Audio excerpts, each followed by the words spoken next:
சுதந்திர தின விழாவில் உரையாற்றிய முதல்வர் கருணாநிதி விவசாயிகளின் பம்பு செட்டுகளில் மின்சிக்கனம் உள்ள மோட்டார்கள் அரசு சார்பில் இலவசமாக பொருத்தி தரப்படும் என்று அறிவித்துள்ளார்.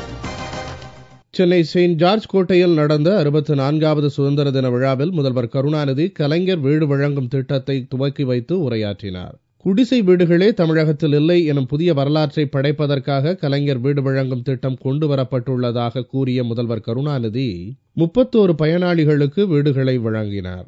குடிசை வீடுகளை தமிழகத்தில் இல்லை என்னும் புதிய வரலாற்றை படைப்பதற்காக தமிழகத்தின் ஊராட்சி பகுதிகளிலே உள்ள 21 லட்சம் குடிசை வீடுகளை தமிழ்நாடு அரசின் முழு நிதி உதவியோடு 6 ஆண்டுகளில் காங்கிரஸ் வீடுகளாக மாற்றும் கலைஞர் வீடு வழங்கும் திட்டம் எனும் புதிய புரட்சிகரமான திட்டம் இந்த ஆண்டு தொடங்கப்படுகிறது.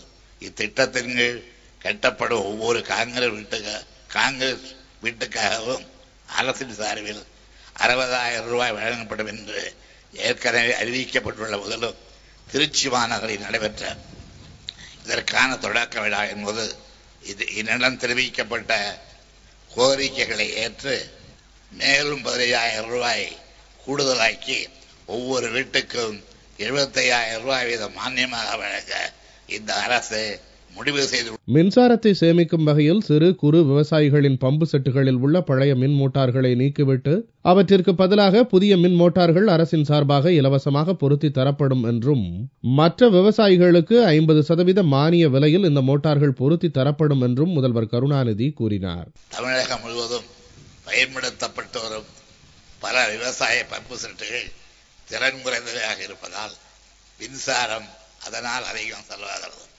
இதுவும் மின் பற்றாக்குறைக்கு ஓரளவு காரணமாகும். இத்தகைய பம்பு செட்டுகளுக்கு பதில் திறன்மிக்க புதிய பம்பு செட்டுகளை பொருத்துவதன் மூலம் 20% அளவுக்கு மின்சாரத்தை சேமிக்க முடியும். சிறு குறு விவசாயிகளின் பம்பு செட்டுகளில் உள்ள பழைய மின் மோட்டார்களை நீக்கிவிட்டு அவற்றுக்கு பதிலாக புதிய மின் மோட்டார்கள் அரசின் சார்பாக இலவசமாக பொருத்தி தரப்படும். மற்ற விவசாயிகளுக்கு 50% மானியத்தோடு புதிய மோட்டார்கள் பொருத்தி தரப்படும். அனைத்து கிராம அண்ணா மறுமலர்ச்சி திட்டத்தின் கீழ் 10,104 கிராம ஊராட்சிகளில் 2,041 கோடி ரூபாய் செலவில் அனைத்து அடிப்படை வசதிகளும் உருவாக்கப்பட்டுள்ளதாக தெரிவித்த முதல்வர் கருணாநிதி வேலைவாய்ப்பில்லாத இளைஞர்களுக்கு வேலைவாய்ப்பு பெறுவதற்கேற்ப புதிய திட்டம் ஒன்றும் இந்த ஆண்டு நடைமுறைப்படுத்தப்பட உள்ளது என்றும் அறிவித்தார்.